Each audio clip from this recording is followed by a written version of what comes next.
wabarakatuh. Hari ini kita akan berkunjung ke rumah batik R yang berlokasi di Sukareja Kulon, salah satu dari batik di Banyumas. Oke, sekarang kita menuju ke rumah batik R. Kita bertemu dengan Pak Heru. Oh ya, Pak Heru. Pak Heru ini adalah pemilik dari batik R. Bisa bertanya-tanya Pak Heru? Boleh silakan. Terima kasih Pak Heru. Sebelumnya saya ini dari SMA Negeri 2 Sukareja akan berkunjung ke sini yaitu dalam rangka P5, itu program di IKN. Dan salah satu temanya adalah kearifan lokal. Kami itu ingin menggali tentang kearifan lokal, yaitu tentang batik. Sebelumnya saya mau tanya Pak Heru, ini pemilik langsung atau dulu sudah ada yang pemilik? Iya. Sebenarnya untuk batik R ini kami ini ya, saya selaku generasi dan Bapak Sugito, saya itu anak ya, kebetulan saya keluarga dari 3 anak, saya yang kedua, adik saya laki, kemudian kecil perempuan. Nah ini setelah Bapak meninggal, kami berdua dengan saya dan adik saya akhirnya melanjutkan batik R untuk produksinya. Kenapa ini kok dinamakan R? Batik R. Iya. Jadi sejarahnya begini ya. Dulu sebenarnya ya batik yang kami produksi itu namanya batik Sugito. Karena bapak saya namanya Pak Sugito. Cuma waktu itu kami Bapak Sugito itu kerjasama dengan batik R. R itu awalnya namanya Nur Rasidi. Itu di Purwokerto yang punya itu. Tapi pada tahun 98 kalau nggak salah itu Rasidi itu kemudian meninggal. Cuma dari batik Rasidi itu tidak ada yang meneruskan, sehingga pada tahun 2002 peralatan dari canting, kemudian merek, akhirnya kami beli. Lah R sendiri waktu kami beli itu belum didaftarkan ke HAKI, sehingga tahun 2005 kami mencoba untuk mendaftarkan ke HAKI, dan alhamdulillah untuk batik merek batik R itu sudah resmi secara hukum itu punyaan dari almarhum Bapak Sugito. Seperti yang kita ketahui Pak Heru, bahwa batik itu kan proses tekniknya ada beberapa macam.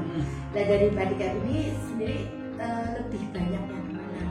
Ada batik tulis atau batik cat? Oh ya, untuk batik yang kami produksi itu lebih banyak ke batik cat.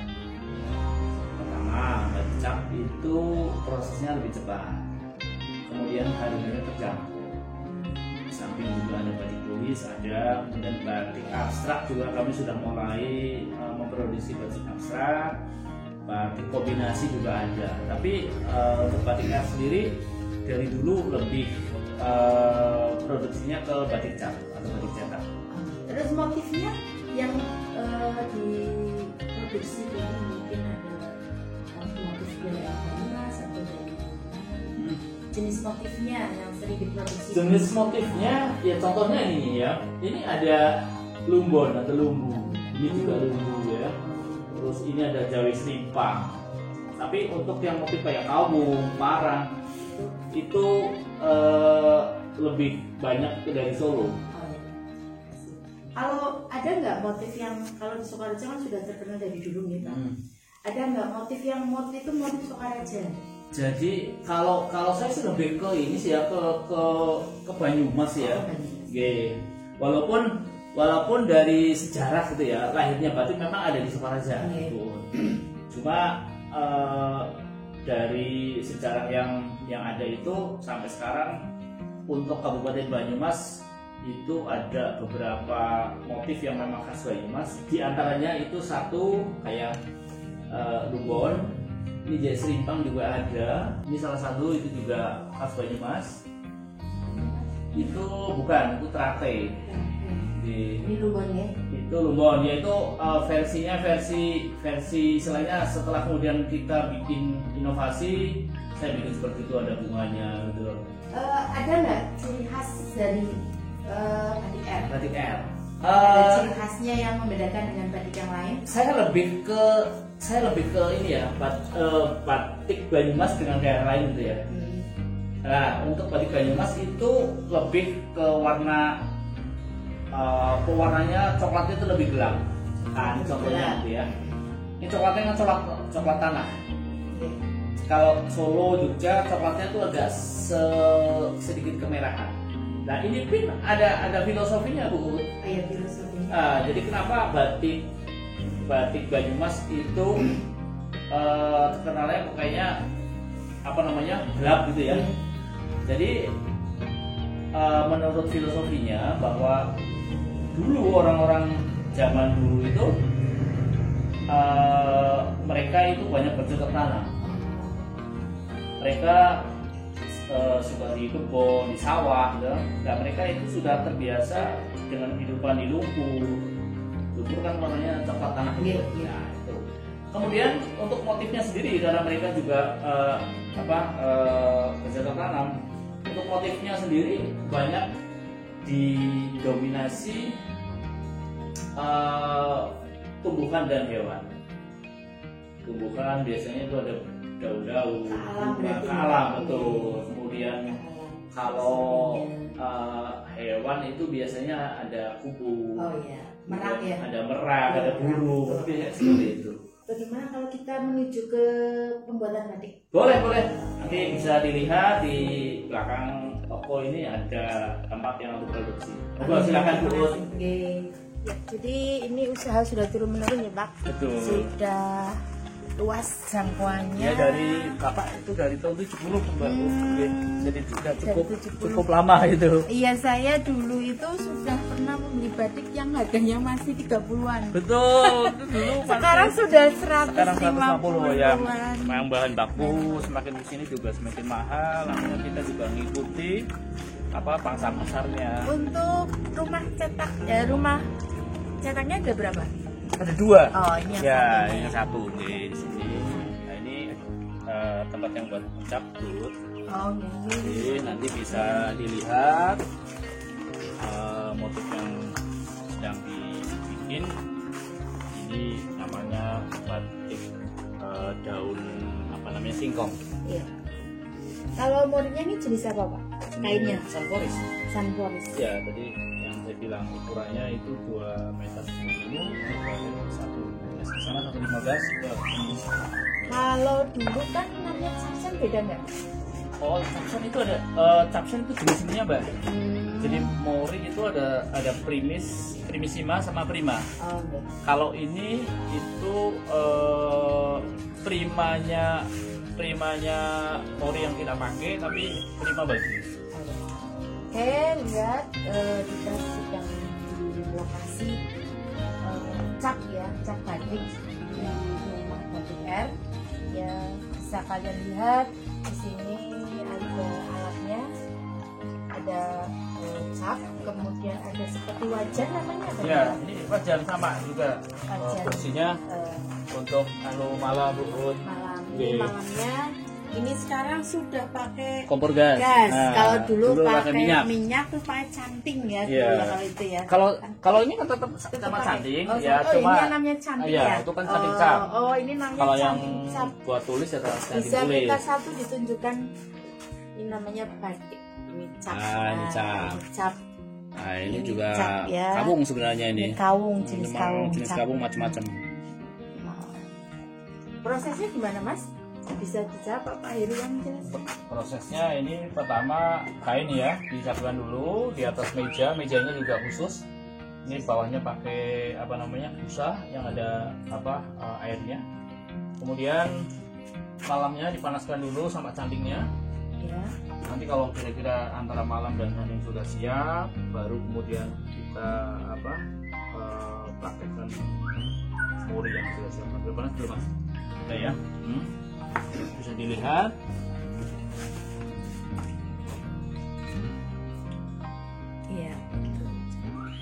Jadi tidak digambar ya langsung. Ya.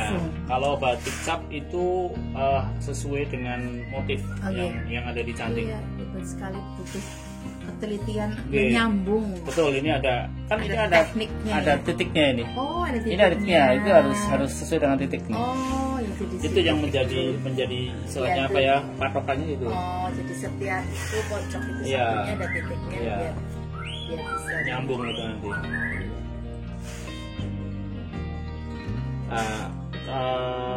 Apa ya, batik cap ini yang sudah seperti ini, seandainya umpamanya kok ada konsumen, Pak Heru umpamanya saya pesan yang motifnya lebih besar enggak dengan ini, itu nggak bisa. Oh Ya, karena memang sudah ada ya cetakannya itu ukurannya sudah begini. Jadi kalau maunya kepengen pesan yang lebih kecil atau yang lebih besar, ya kita bikin lagi cantingnya.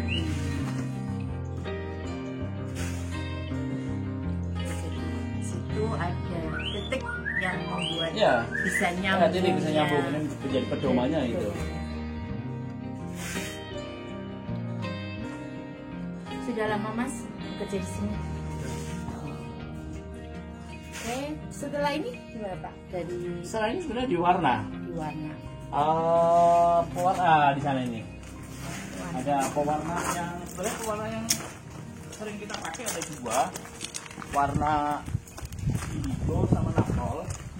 Tadi yang indigo itu yang kayak warna biru-biru seperti itu indigo. Nah, ini yang naphthol.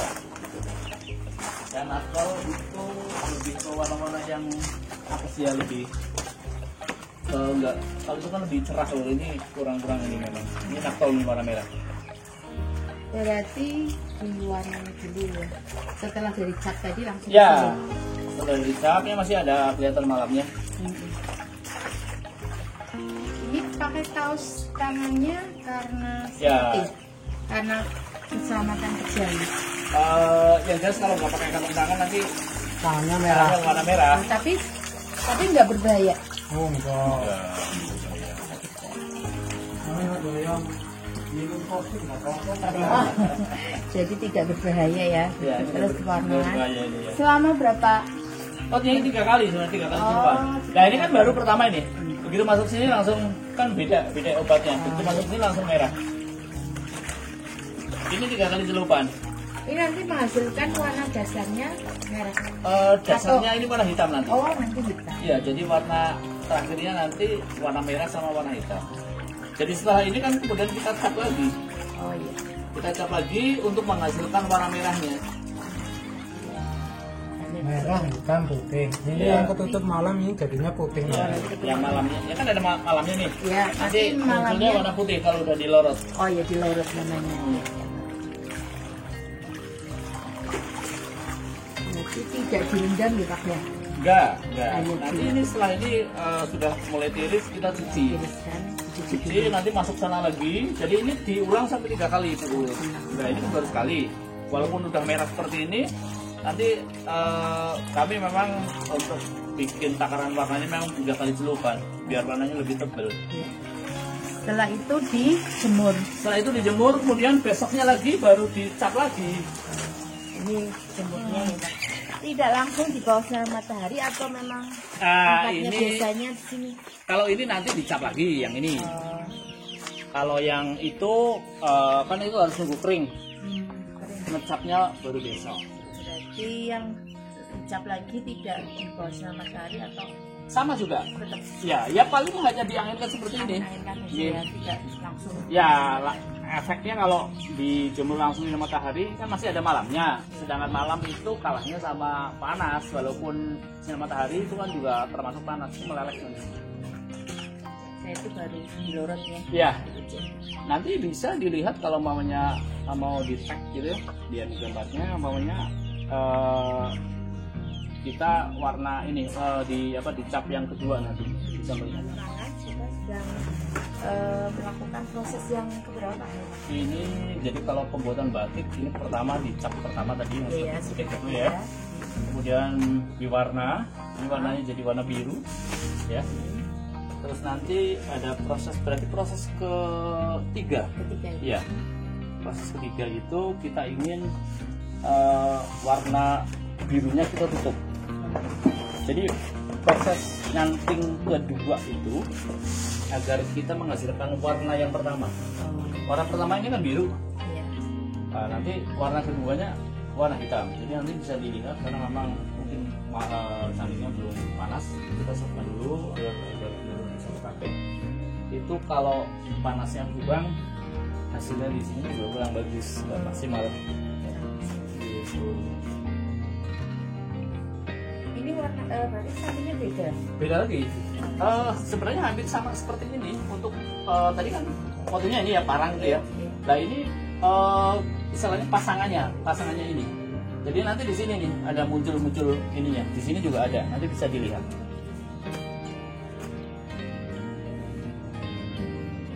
Jadi memang rumit Bu. hampir masyarakat ya untuk di Kabupaten Banyumas itu, apalagi anak-anak sekarang tidak mengenal proses membuat batik seperti apa.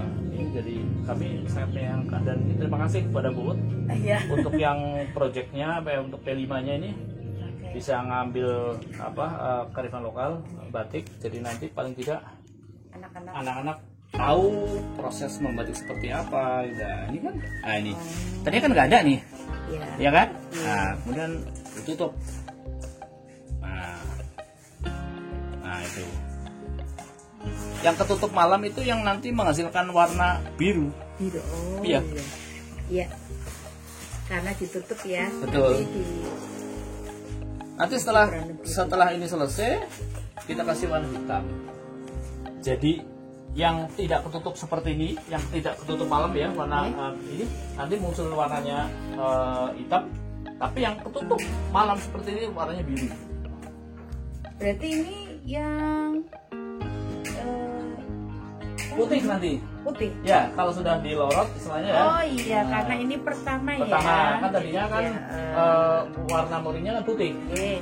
Jadi yang pertama itu putih, kemudian yang cetakan yang kedua biru karena warna dasarnya sudah muncul gitu.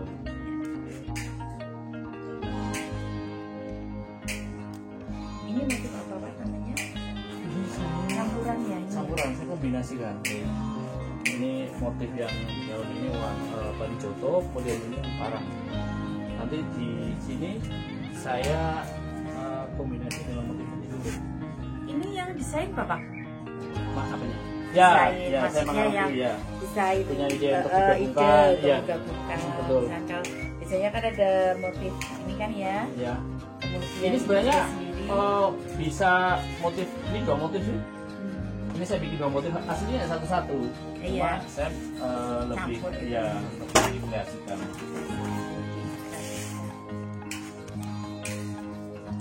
Malamnya dari mana Pak? Malamnya lebih kami bikin. Oh, bikin sendiri. Iya. Jadi ini kan malam-malam yang sudah dilorot itu. Iya. Ini kan malam nanti kalau untuk ini kan dilorot, kemudian malamnya lepas. Terus malam-malam yang sudah habis dilorot itu nanti kita kumpulkan, kita masak lagi. Oh. Cuma didaur ulang ya. Didaur ulang, cuma tetap harus kita campuri dengan bahan yang lain kayak songka, parafin, pendal itu untuk campuran apa namanya malamnya.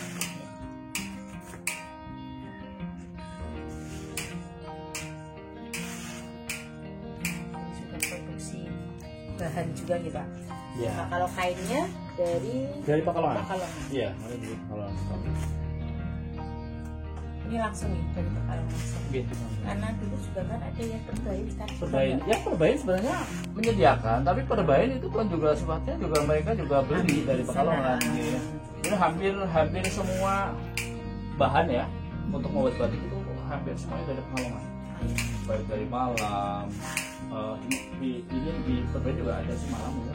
Terus kemudian ada ori, obatnya semuanya juga di perbain ada komplit. Kebutuhan yang banyak langsung ke sana ya.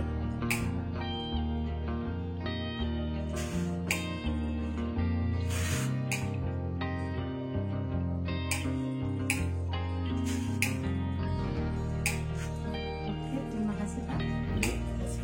Ya mungkin hari ini baru sampai taraf ke samping yang kedua. Iya. Karena nanti setelah ini ada proses ngecap yang warna yang kedua sih. Oh, iya. Tapi mungkin ini proses ngecap warna yang kedua sama lorotnya mungkin hari besok. Oh, Selasa ya. Iya. Ini baru nyanting yang kedua, terus diteruskan besok untuk warna yang kedua dan proses lorotnya. Oke. Terima kasih Bapak. Iya, sama-sama. Semoga Pak tambah maju. Amin, amin. Terima kasih.